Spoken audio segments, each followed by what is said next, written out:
and to the republic for which it stands, one nation, under God, indivisible, with liberty and justice for all. Please be seated. The Tupelo Planning Commission is a volunteer group appointed by the mayor and approved by the city council. We receive no compensation for this, and we do it as a community service. This committee spends a lot of time in our own funds studying and researching the applications and visiting the sites that are on our agenda each month. We ask that you remember that we do not take our positions on any application lightly. Our decisions are based on facts as they are presented and with regard to the regulations set forth in the City Code. The Planning Commission may impose conditions on approval of a request as it deems necessary to mitigate potential hazards or problems, or to bring the nonconformity into compliance to the extent necessary to protect the rights and interests of nearby property owners and of the general public. At this time, I would like to ask the staff and commission members to introduce themselves. Pat Faulkner, City Planner. Rudd Robinson Jr. Ted Mall. Doris Jean Pittman. Margaret Ann Kennedy. Patty Thompson. Gus Hildenbrand. Scott Davis. Jim Goodwin. Bill Smith. Okay. Has everyone had a chance to review the minutes from last month? And are there any additions or corrections? There's a word misspelled on page 2 that it's locust land. It says about 2/3 down. And it should be Lane, L-A-N-E. That's the only thing I saw. Okay. I move that it be approved. Okay. I'll second. Thank you. We have a move for approval and a second. So everyone who would agree with this, with your right hand, please. Okay. And that's unanimous. Thank you. Mr. Faulkner, do you have anything to report on the City Council's actions from our last meeting? Those minutes will be on the City Council agenda tomorrow night. I do have a couple of kind of follow-up reports on that. The applicants from the rezoning of last month of the propane company, they're going to go ahead and proceed with that project on the part of their property that was zoned commercially. So, you know, don't be alarmed if you see some activity out there. There is enough land there for them to get started. I believe their intent is to come back next year and request the rezoning again after they've demonstrated that they're what they'll be when that they can actually build there on the corner anyway. Also on the agenda tomorrow night, there'll be voting to reappoint Mr. Smith and Ms. Pittman to this committee, and then coming up later, there'll be 3 more people whose terms would expire this year that they'll be acting on those. Okay. Thank you. So now we're ready for the new business portion of our meeting. There are 3 items on this agenda tonight. As we work through these items, if you are here in order to comment on an application, please, when you are asked, move to the podium, speak into the microphone, and state your name and address before offering comment. The first item tonight is the Department of Developmental Services has received a request for a flexibility zoning review from Mr. Cliff Nash on behalf of the Tupelo Airport Authority. They want to allow their building at 3709 West Main Street to be used as a self-storage facility. It is located in the Mixed-Use Activity Center zoning district. Is someone here to present that application? Okay, just 1 minute. I just want to ask one question. I'm so sorry, I just needed to know if you were here. Mr. Faulkner, have the property owners in the area been notified? Yes. Were there any responses? No. Okay, come ahead now and give us your name and address and tell us about your application. Well, my name is Cliff Nash. I'm the executive director for the airport, the Tupelo Airport. This building is owned by the airport. We had a tenant that was utilizing some hangars on the airport proper to store the cockpits that had been removed by Universal Asset Management. We have a waiting list of individuals with aircraft for these hangars that were currently being utilized by the gentleman storing the cockpits. An issue with the FAA, the southern region in Atlanta got involved with this action. The airport was determined that it was an aeronautical use for the facilities. The FAA disagreed and required the airport to remove the tenant from the hangars on the airport proper. This facility on Main Street was vacant. We did not have a tenant in the facility. It was a little bit larger, but met the intent for the use by the individual, and so we worked out an agreement to lease the facility in place of the 2 hangars that was on the airport. I did not know that we had the issue with about the zoning until he had tried to obtain a certificate of occupancy for the facility. That's when this problem became known. There is self-storage right next to us, right east of the property, self-storage unit and a car wash. And this facility was at one time a warehouse used for floorings, retail business, and the bulk of the facility was the storage of the flooring units. It's about roughly 11,000 square feet. It's not climatized. There is some heat, but it's not connected. It's not air conditioned. And looking at the records, the airport's had a tough time finding a suitable tenant. We did modify the facility to enlarge the roll-up door that's on the west side of the building to allow the gentleman to bring the cockpits into the facility. I do know that he is trying to lease, or is leasing the facility once we get this zoning issue resolved.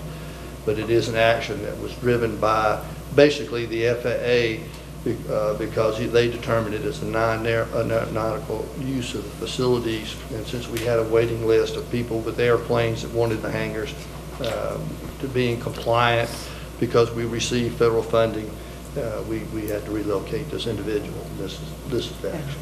I certainly appreciate the city, the Department of Development Services, their help. I went through the zoning, trying to read it, gave me a headache. I'm not real sure what it was I was trying to find, but and I do appreciate y'all's consideration in helping the airport, supply facilities for a good tenant on the airfield, and to keep us in compliance with the FAA and with our obligations of receiving federal fundings. I'm glad to answer any questions. Thank you. Does the committee have questions? I have a question. Those cockpits will have to be brought in on a very big truck, won't they?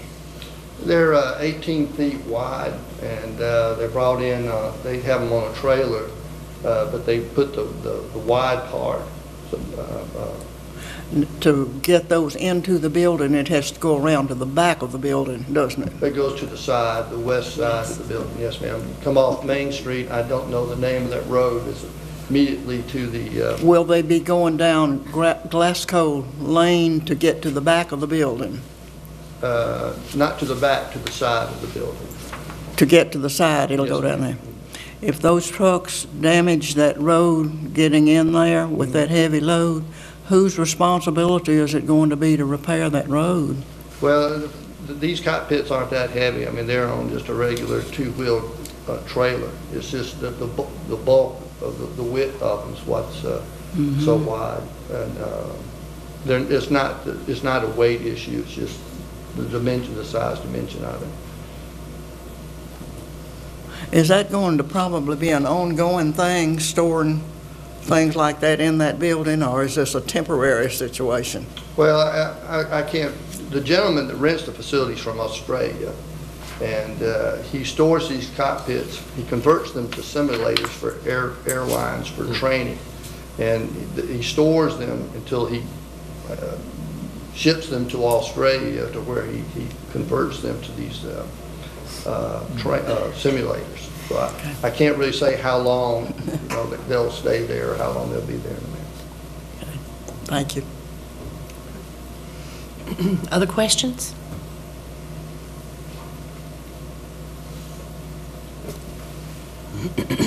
I move we grant the variance. Okay, first let me just ask, let's close that portion and open the public portion, just to be sure. Is there someone here to speak for or against this application? We know, okay. All righty, then we'll close the public portion, and if there's no further discussion, we'll entertain a motion. I move we grant the variance. I'll second it.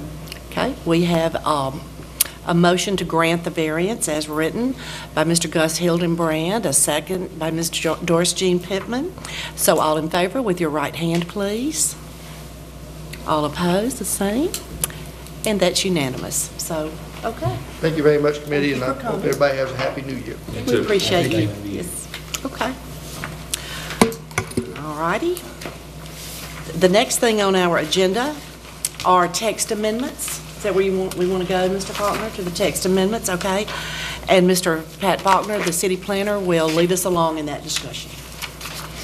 Now, we can go into detail as much as you like with the text of these changes, but they're a lot, these are primarily what I would consider technical changes.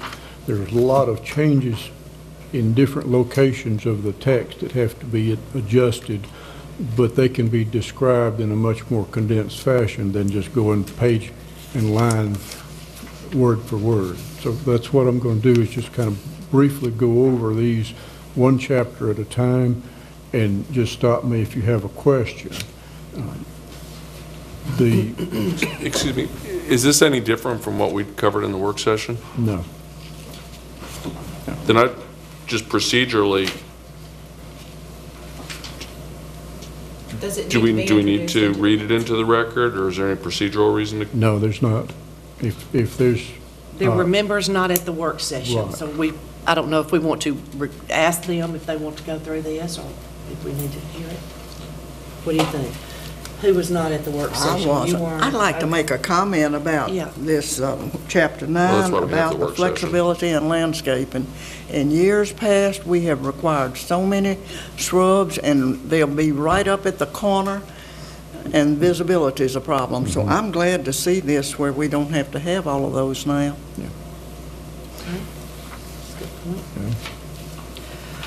All You don't right. have to read it for my benefit. No, Okay. we've already read You're it. okay with it? Yes. And you've read it? Is anyone else that wasn't at the work session? I can't remember. I think I think everyone else was there. Okay. All right, well, Mr. Faulkner, what do you want to do? Do you want to read it into the record? Do you want us just to approve them? Just, I mean, is that how we go about this Right. because we have discussed it. For the record, we've discussed it. At, Okay. at length for the record. I'll make a motion that we approve. I second. Okay, well, we have a motion to approve by Scott Davis, was it? Okay, and a second by Mr. Bill Smith. So all in favor with your right hand, please. And I think that's unanimous. So, okay.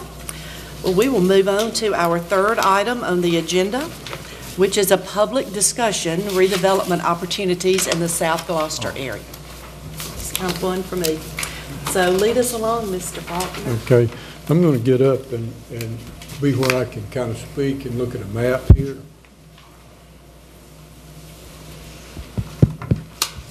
Is this on? Okay, thanks. This is really is something we've not done before, and it's not something that involves any action on part of the committee or the city. It's more of a discussion and a public education, and it's also in part an effort for us to learn a little bit about how our code might work and about the development of climate and issues in a particular part of the city.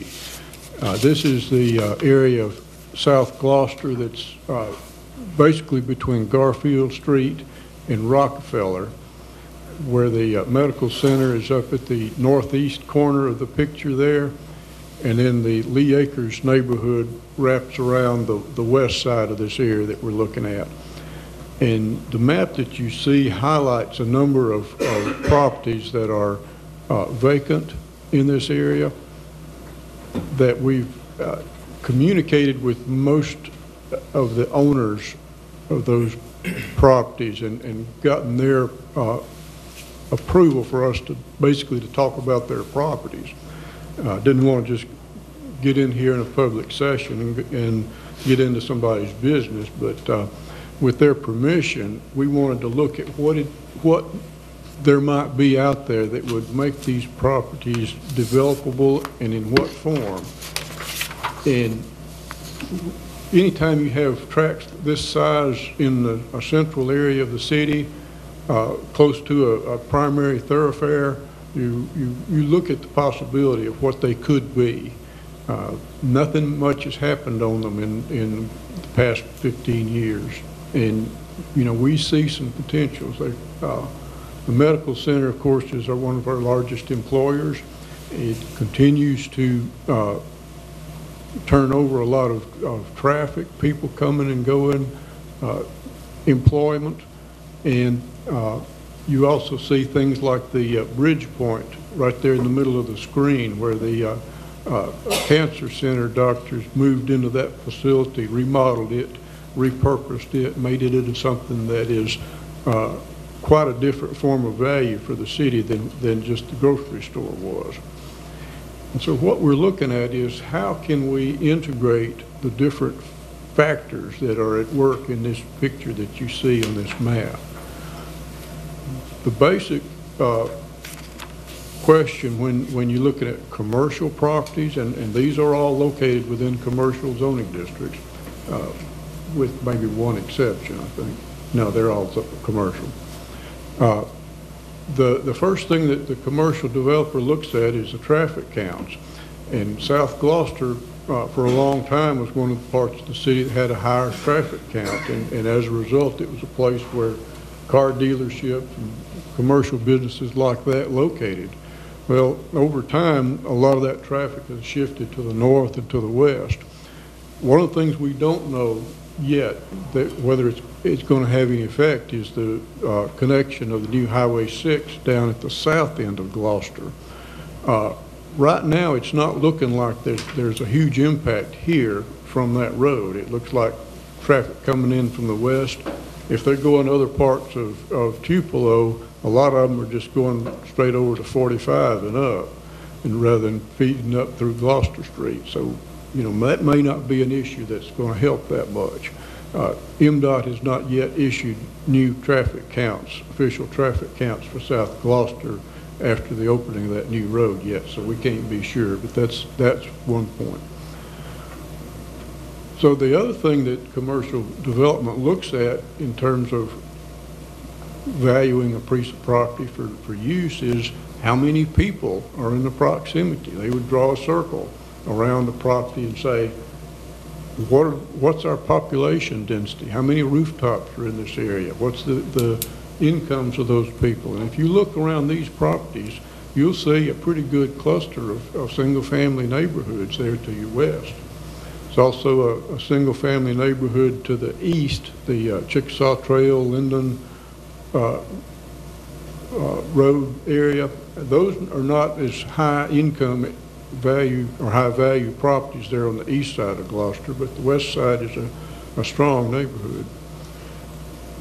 But if we were to be able to increase the residential density in these areas, not in the neighborhoods that are developed single family, but in these what I would consider buffered properties between single family and commercial, then you would have something that would contribute to the value of the commercial areas, not only of those properties themselves, but by increasing the number of residents in this area that would build up the business base for everything along that section of Gloucester. Now, the third element, yeah, there's your a map that basically centers on the intersection of Gloucester and Garfield, and you see what a quarter-mile walking radius, and that's a real common measurement when you're looking at the potential for a neighborhood supporting a business. Is people won't usually walk more than a quarter mile. So again, you're going to have to increase the residential density within a circle like that in order to make that an important number. Right now, you'd have, you know, a couple dozen houses, and that's just not going to change the picture very much. But you could do two things. You could put in some better pedestrian infrastructure. And one of the things you see in this picture here is the bright green lines of potential improvements to sidewalks and things like that would bring people into the business district on foot. Now, right now, people are probably not oriented that way, but you could develop with that in mind and bring some new value to those properties.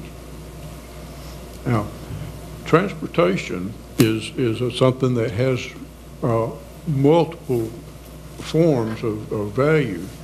In terms of just getting people to show up at a business, we're still primarily going to do that in cars. But you can do both. And, you know, a well-designed development, a mixed-use type development on some of these vacant properties could integrate the residential pedestrian connection from the west and from the development itself with the car traffic from the Gloucester Street side.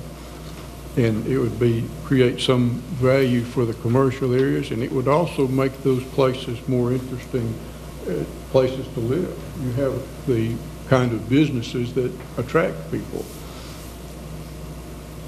And the last element, and this is one that Ms. Baldwin has worked with us on, is the question about public transportation. We've not been able to get any traction for the idea that we need and could benefit from public transportation. But right here in this picture that you see there, you have a very large employer, a traffic attractor in the medical center that a lot of people work at, and a lot of service level jobs of people who could benefit very much from having dependable public transportation. You could also look at this area as a location for housing specifically targeted to seniors who maybe are either no longer driving and understand that at some point driving will no longer be an option for them. Housing in a place that was accessible to medical facilities, that had also access to public transportation to other parts of the city, would be a selling factor for those folks. And once you have a market for the housing, then that same type housing, you know, it doesn't have to be seniors. It could be entry-level workers in the medical complex who are maybe coming out of school with a big student debt and can't afford to have 2 cars in a home. Maybe a 1-car household, one of them can get to work without a car. So those are 2 areas of potential residential demand that we think could be addressed here. Obviously, these things aren't going to all happen at once, but if you can plan it and develop it with the long-range goal in mind of a transit corridor, Gloucester Street, anchored by the medical center, maybe going north to the mall, and get a route in that could just serve that, then once that gets started, you can build it off to other parts of the city. But you've got to have some type of economic base for that service to be viable for people, for the city council and the people who've got to put the money up to see that, yes, it will get used. So that's kind of what I wanted to throw out. And I know you all have some perspective. I know there's some folks here in the audience that have some points of view. So I'm going to stop talking and just going to kind of leave it open for y'all to respond. Okay. Before we have the public portion, do any committee members have comments, questions, thoughts? I have some comments. I live in that area in Lee Acres, and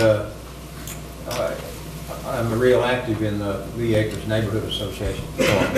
I'm sorry. I'm real active in the Lee Acres Neighborhood Association, and we've been trying to come up with ideas that would develop the neighborhood, improve the neighborhood. Lee Acres was once a prime place, and it's kind of had a downhill turn And in fact, the realtors even crossed it off for several years there. They didn't promote it at all, but it's coming back up. And we've talked about some of the ways that we could do that. And one of the ways that we've talked about is we'd like to see some sidewalks put in. We'd like to see sidewalks put on Garfield, on Van Buren, and there's a lot of sidewalk traffic or a lot of walking traffic on both of those streets, and also possibly on Fillmore and Lawndale. And those give the neighborhood a chance for those. There's actually a lot of traffic, walking traffic on Lawndale, and there's also quite a bit, there's all kinds of it on Van Buren, because they walk down to the businesses, and especially from those apartments there, they walk down to DeCasa and some of those other places where they work. And so some sidewalks would really help that. And I think too that if we had some sidewalks and stuff in there, we might be able to get somebody to build some condos in that area. There's off of Garfield there's some real good places there where they could put some condos for senior citizens, and they'll be close to the medical center, and there's of course quite a few restaurants in that area, and maybe we might even see a grocery store come back in there, a small one or something too. But Walgreens also is there in that area, and so but right now that's what the neighborhood association is working on, is ways to promote the South Gloucester Lee Acres neighborhood area. I would also chime in as a property owner and frequent recreator in the neighborhood. There's a surprising amount of walking traffic. We are right on Garfield, right off Gloucester. There's a ton of walking traffic. So that's real. Second, while it might seem antithetical that residences for elderly would need to be near the hospital because they're not walking there, but taxis, it's a very affordable taxi ride, and I think that would be attractive. So I think there's some logic to senior assisted supported living in that area. And then lastly, I would disagree a little bit on the sidewalks, especially on Fillmore. That's the widest street in the planet, I believe. President is a wide street. It doesn't need any sidewalks. But anyways, there is a lot of walking traffic. And then the last thing I would just add is we're right across from Stratton Arms and some of those other problems. We have been there for 4 years, and we've never had anything but positive interactions with the citizens. And so more housing of that type would be fine, in my opinion, too. No issues whatsoever. Good citizens, like you said, walking to work. So anything in that area, those vacant lots are right across the street from us, so anything would be good. Yes. Those were thoughtful comments. Seems like in line with what your thought process is. Is that right? Yeah. Okay. Anyone else before we open it to the public? All righty. Who would like to come and speak to this, about this? Good. Ms. Baldwin? Yeah. Good evening. Good evening. Hello. Good evening. Okay. My name is Aura Baldwin, and I have worked for the city of Tupelo since 2006, and in a capacity that most of you didn't even know existed. I'm the retirement director for the city of Tupelo.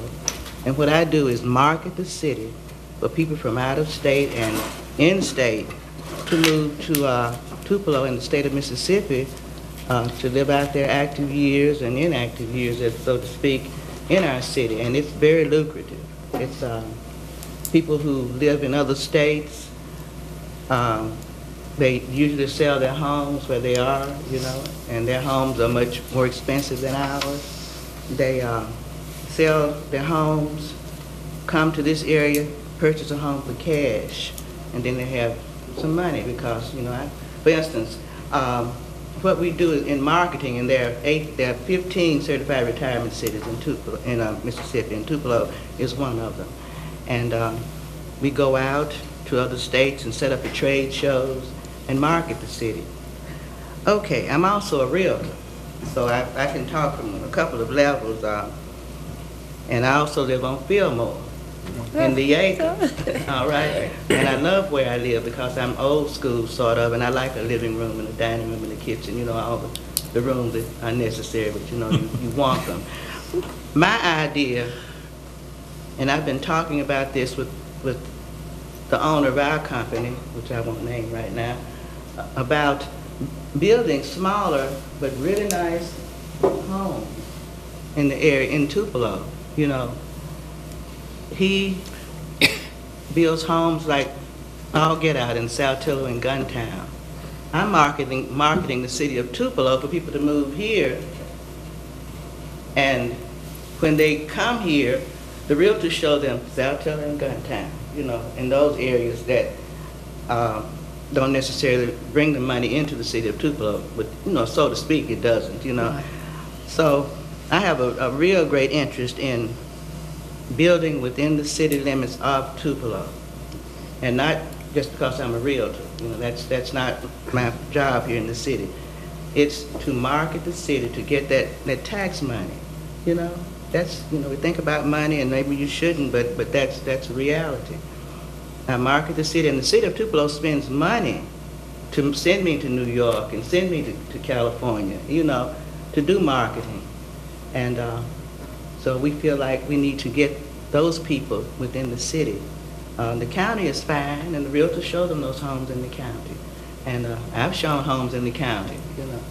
But we need our tax base to be increased within the city. Let's see if I can see, period. You're talking about running and walking. I see many people early in the morning when I get up that early, running down Fillmore. Men, you know, do you run down Fillmore? Yeah, and you know, you think about walking and running, it's just not people, you know, lollygagging, it's people doing things, walking for their health and all of that. Someone else talked about condos and assisted living. In my opinion, we have plenty of assisted living places around Tupelo. My people that I talk to, for instance, I have a trip to New York on the 22nd.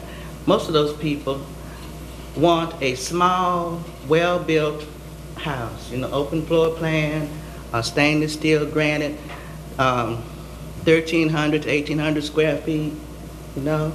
Not 2007 like my house, because they don't necessarily want a living room. They may want a formal dining room, but they want the rest to be open. So, and like I said, I've been talking with Pat and the mayor and different people, and talking with the person who owns our company, because he just refuses to build anything in the city of Tupelo.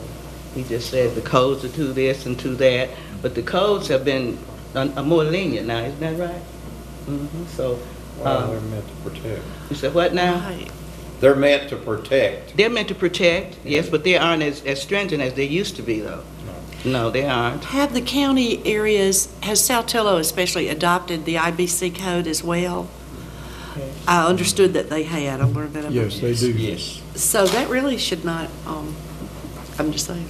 Well, anyway, but many developers won't build here, you know. I know, I say many, three. I know three who won't. You know, I can't say many. Let's see. All right. Yes. Excuse me. Is there due to rules and regulations or what that they will not build? I guess the rules and regulations are the codes, isn't that have to do with the codes? Curbing and all that stuff. Yeah, they just, let's see. That's about all I have to say. I could talk on and on about public transportation, but that's not what we're here for necessarily now. Well, it kind of does, you know, to Jim's point, talking about taxis, and I hadn't thought about that, but that was so interesting to me. If right now you can't get public transportation, I guess we're talking about buses, what about beefing up a taxi service? I rarely see taxis driving around. Oh, they're Maybe all there's. over. There's more Are they everywhere? Do we have enough Newer, taxis? cleaner And cars? so we have enough of that type Well, thing? they decide if we have enough. Well, we need the They're in public your parking transportation. Oh, I Many know what people who move here, move from places where they had public transportation. They come to Tupelo, into the area and buy cars. They didn't have cars. A few of them that I've talked to said, well, I had to buy a car when I got here. Not only a house, but a car, because they use public transportation. And most of these people who come, and I'm going to sound real ugly, but I'm going to say they're affluent. Those who move here have some money. They have a good retirement plan. They do. Who move not here, but to this area. So, you know, like I said, we're talking money. And I do marketing as well as the other 14 ladies. And we need houses in that area over there near me. Single family, condos, or whatever. That's all I need to say. Well, I have a question for you, Ms. Baldwin. In your opinion as a realtor, if additional new housing of a different type were to be built in these areas adjacent to Lee Acres, how would that affect the value of the existing homes in Lee Acres? It would increase the property values in Lee Acres. That's my opinion, and my personal opinion, and an opinion as a realtor also. If depending on the houses, would have to be nice houses, you know, and not being large, you know, they could afford to put the stainless steel and the hardwood and the granite and all of that in them. So that would certainly increase the property values in the acres.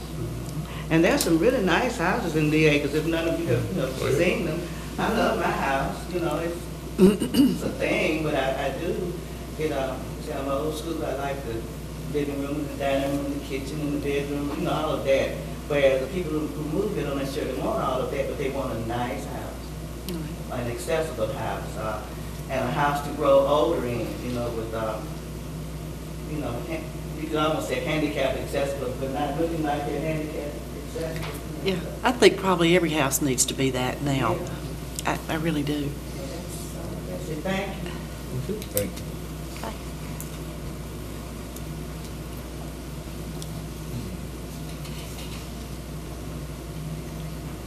I think to Ms. Orley's point, new construction always beefs up an area.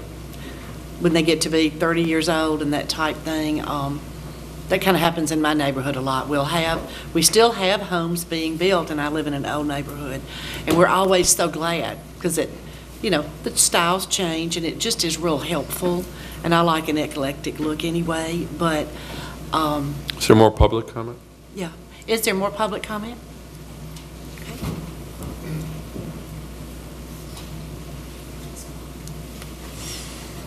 My name is Todd Davis, and I work for the Medical Center, have responsibilities for facilities.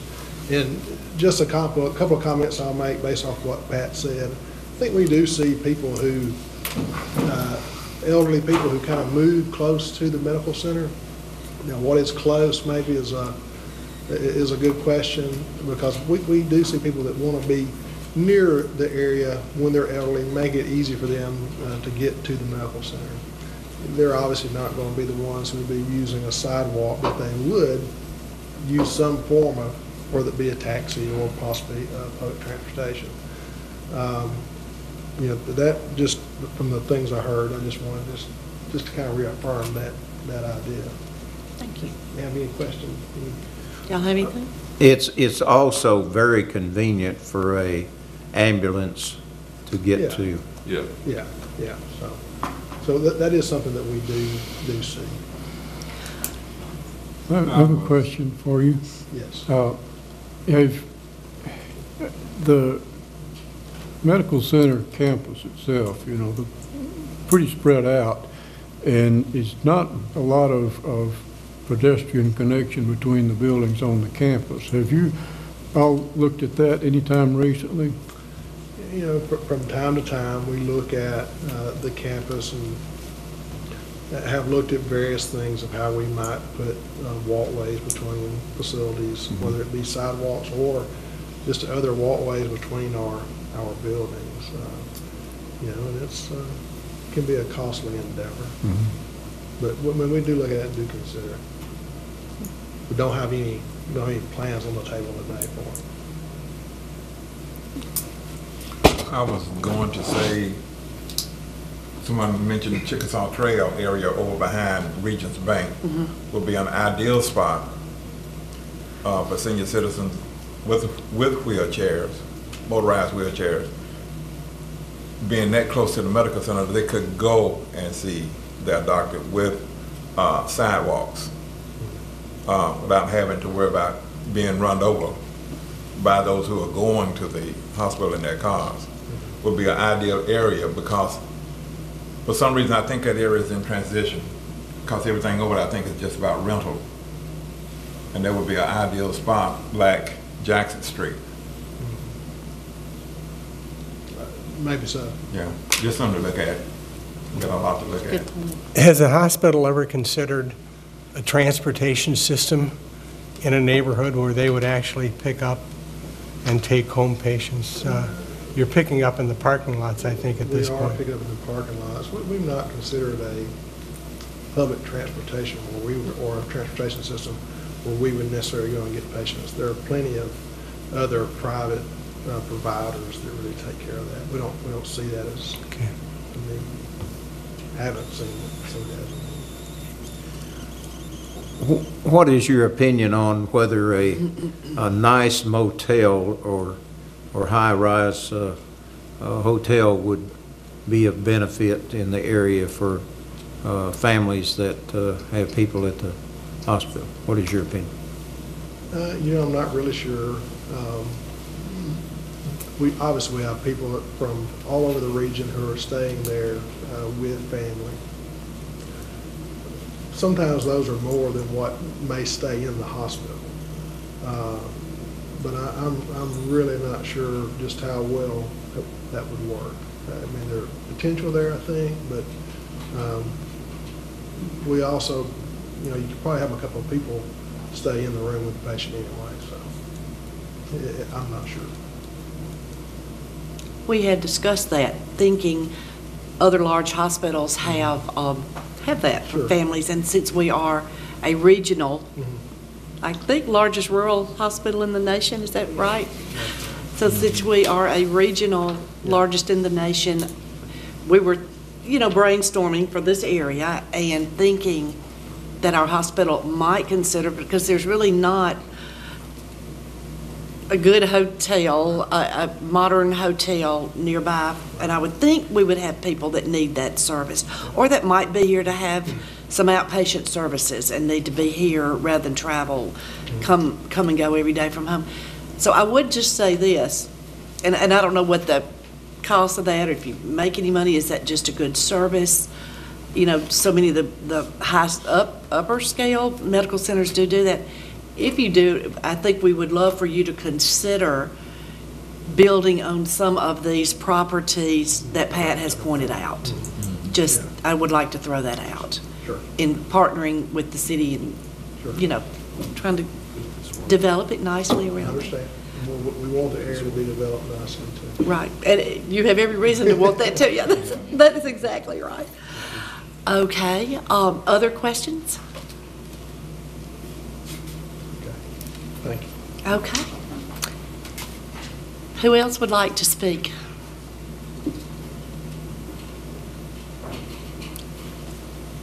I think this is very productive. Martin, did you have anything? Okay. Anyone Marilyn, else? could you put up the picture with the radius again? There. Thank you. Well, if you were to take that dot in the middle of that circle and move that to one of these other properties that's further off Gloucester, you would pick up a lot more of the existing residences.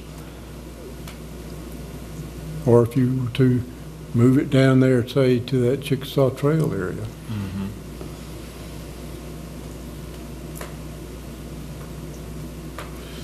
Well, okay. What about industrial, Pat? What's your perspective on I don't see that as a right place for industrial use. Is that because there is available industrial south of here? Mm-hmm.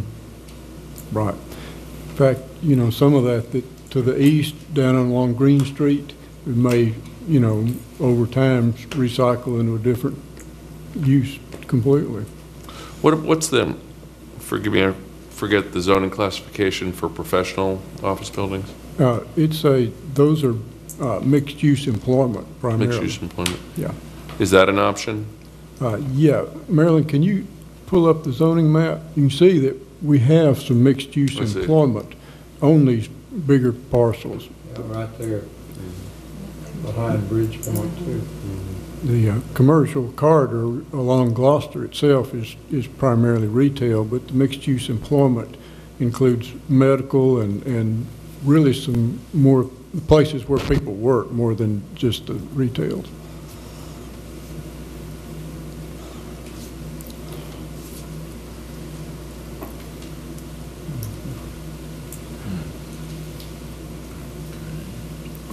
Just one other thing that I would want to add is that I've seen, you know, we don't have a lot of really mixed use development concepts here, and it's something that you have to see to appreciate.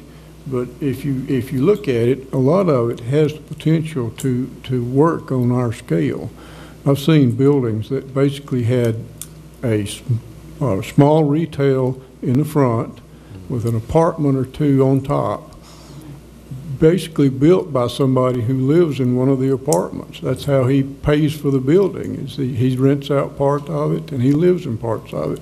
And it's been used in places like Texas and California as a way of getting some people who are not into development to become developers and to build assets in the community. It's accessible. You don't have to be a multimillionaire to do a building like that. And when you start infilling small pieces of property with that kind of thing that has both residential units and the type of businesses that people are drawn to that make them enjoy their neighborhood, coffee shops and things like that, it actually creates more demand for the same thing. You just keep growing and building on itself. I can see this area becoming more densely occupied in the next 10 to 15 years with that kind of use. It may not happen in a big development. It may be a lot of little small ones. But I do think that the more workplaces there are on Gloucester Street and the more transportation options that we have available to people, those two things will translate into higher demand for living in this area, which means better real estate prices for everybody. Ms., did you have something? Come to the mic. She can't, Marilyn can't hear you. I'm sorry. Anyway, Yeah. You were mentioning the hospital and places for people to stay while they were here with their relatives. I've been to the hospital in Birmingham, different things, and there is a hotel, like it's old now, but it's a hotel-like facility there, and it's decent.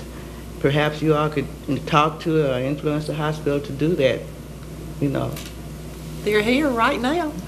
But the hospital doesn't build hotels. No. Well, I don't know who built this for the big hospital in Birmingham. You know, I don't It's know. private enterprise that Right. sees a need. Right. You know, we even talked about how Shea Clinic has one, joining a walkover for people who do outpatient.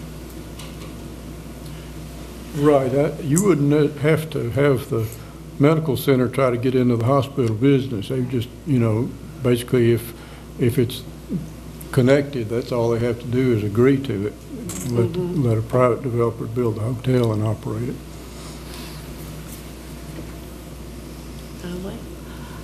Well, anyone else have an idea, a brainstorming idea?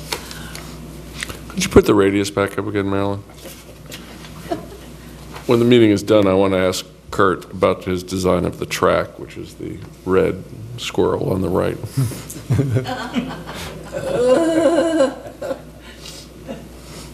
Yeah. Well, it was different than that, though, before they built it. Pulmonary or whatever building there. Well, one of the things that I hope to get out of this was some ideas that we could use in talking to the city about its capital budget. You know, we don't really have a good system yet for figuring out what kind of improvements to put into the budget. And that's getting better, but the more that I can connect the possibility and the likelihood of value-adding development related to some specific type of capital project, whether it's a sidewalk program or a transportation program, the better we are at getting a path toward getting that done. If we just talk about it in the abstract, it's hard for the people who make the decisions to be able to know when it's time to do it. But if we can show them where it would benefit the city and what ways, we'll have a better shot at it. I'm glad you're poking at this. I am too. I really am too. Yeah, I certainly am myself. Okay, well, maybe we can find a lovely hotel complex that will build a bridge over to the hospital or something. Or maybe y'all might run a shuttle over there if we had that. Well, a good hotel probably would run a shuttle. Right, either way, so, right, yeah. right. So, okay, if we're through, are we through? I don't want to cut anybody off. I love brainstorming. I just think genius occurs, and I think that's great. Do you all have anything else you want to say before we close this? No? Okay. Well, let me see, where are we? Thank everyone for being here, and I know it's late and dark and cold, and I appreciate that. We always appreciate one another, I think, here. The City Council will review our decision concerning the Airport Authority thing, and we'll get a report from that. Mr. Faulkner, do we currently have applications for our next meeting? I believe we do not. Okay. Do you want me to set the date in case? Okay. In case we do, the work session will be January the 25th. The public meeting will be February the 1st, if this is acceptable. Y'all know any reason why not? Okay. And do you have anything else we need to know, Mr. Faulkner? Okay. Do we have a motion to adjourn? So moved. Okay. In seconds? Second. We are through, and see you next month. All righty. Thank you so much. 3 motions, 3 seconds.